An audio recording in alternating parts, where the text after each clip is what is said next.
दोस्तों, क्या आप जानते हैं कि अमीर और गरीब सोच में कितना बड़ा फर्क होता है।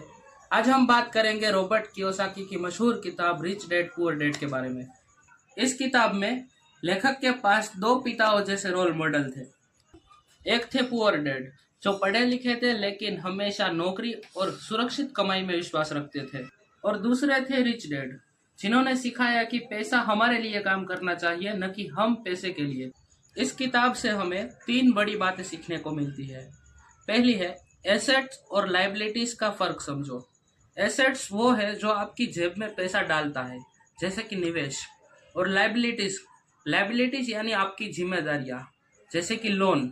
दूसरी बात, फाइनेंशियल एजुकेशन जरूरी है। सिर्फ स्कूल की डिग्री जरूरी नहीं, बल्कि पैसों को समझना भी उतना ही जरूरी है।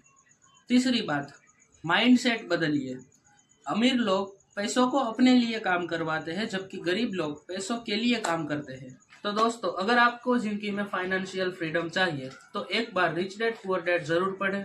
और ये वीडियो अच्छा लगा तो लाइक, शेयर और सब्सक्राइब जरूर करें। Thank you.